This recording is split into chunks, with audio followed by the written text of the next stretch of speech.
Okay students, तो आज हम सॉल्व करने वाले हैं आपका एक जेईई मेंस का 2024 का फर्स्ट फेब इवनिंग शिफ्ट का एक क्वेश्चन है। And this question is belongs to the electrostatics chapter. आपका क्वेश्चन क्या बोल रहा है? C1 and C2 are two hollow concentric cube enclosed charges 2q and 3q respectively as shown in the figure. The ratio of electric flux passing through C1 and C2 is right। तो आपको पूरा क्या दिख रहा है? आपके पास दो cube है, एक अंदर वाला क्यूब है, अंदर क्यूब वाले क्यूब पे चार्ज कितना है 2q, और बाहर वाले चार्ज पे कितना है 3q। तो हमें निकालना है electric flux passing through the C1 and C2। Okay, तो इसमें नथिंग, बस इट्स ए सिंपल क्वेश्चन। आपको फ्लक्स का पता होना चाहिए कि फ्लक्स किसी भी क्लोज सरफेस से, अगर मैं बात करूं, इसका जो हम सॉल्यूशन, इसका जो कॉन्सेप्ट है, इसका जो हम कॉन्सेप्ट है, कॉन्सेप्ट हम ऐसा पढ़ सकते हैं, राइट। इसका हम कॉन्सेप्ट ऐसे देख सकते हैं कि किसी भी क्लोज एरिया से जो भी हमारा फ्लक्स पास होता है, that is nothing but it's equals to Q by epsilon not, right. ये होता है। तो अगर हम इस क्वेश्चन में देखें तो इस क्वेश्चन में हमें क्या दिख रहा है? तो पहले हम बात करते हैं आपका बड़े वाले C1 से, right. So flux through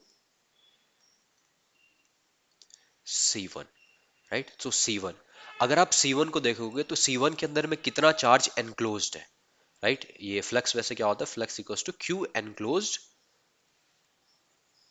upon epsilon not, right. So C1, अगर मैं C1 को टोटली कंसिडर करके देखूं तो C1 में क्या है? एक 3q भी है, और C1 के अंदर ही आपका क्या है? 2q भी है, right. So the total charge will be, right, q enclosed upon epsilon not. तो q enclosed कितना है यहाँ पे? q enclosed यहाँ पे है आपका 2 enclosed आपका 3q plus 2q, so which is equals to 5q। Okay, तो अगर मैं इसके फ्लक्स की बात करूं तो इससे जो फ्लक्स होगा आपका C1 से, flux of C1 equal to 5q upon epsilon not, right. Yes. तो अगर मैं इन द सेम वे इसमें देखूं, 2q की बात करूं, ठीक है, लेकिन कोई ठीक है, अगर मैं बात करूं 2q की, कि 2q के अंदर कितना हुआ आएगा, राइट। तो हम देख लेते हैं, फ्लक्स थ्रू C2। ओके, तो हम क्या कह सकते हैं आपका, right, flux through C2, right. It's I would say phi of C2। तो इसके अंदर कितना चार्ज इनक्लोज, एनक्लोज्ड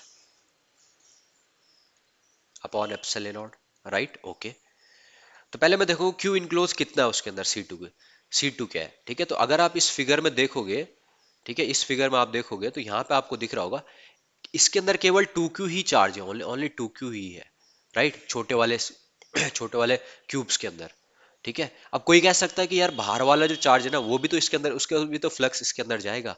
हाँ जाएगा, लेकिन जितना जाएगा उतना बाहर निकल भी जाएगा, राइट। इसलिए नेट फ्लक्स जो होगा बाहर बाहर के चार्ज के थ्रू अंदर वाले क्यूब में, वो नेट जीरो होगा, ठीक है। तो ओनली इस वाले फ्लक्स से जो पास हो रहा होगा 2q से, right, so that will be equal to, केवल जो 2q चार्ज है उसी के थ्रू हो रहा होगा, राइट।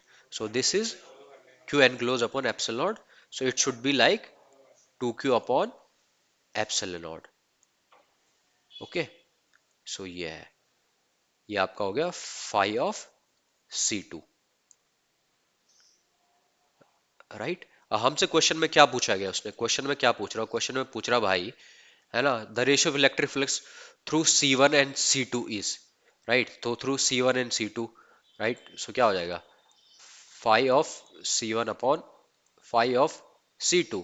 तो क्या हो जाएगा 5C1, 5C1 क्या है, 5q upon epsilon not, right, upon phi of C2, ये क्या है आपका 2q ऑफ एप्सिलॉन नॉट, ठीक है। तो जब आप इसको सही से लिखोगे तो ये आ जाएगा आपका 5q upon 2q, right, q से q कट गया, सो 5/2, राइट। सो 5/2 कौन सा आंसर, 5/2 कौन सा ऑप्शन है, या B option, right. So our इस क्वेश्चन का आपका B option is the correct, right. So this was a simple one, nothing much, flux की आपको पता होना चाहिए था फ्लक्स क्या होता है। Okay, thank you very much.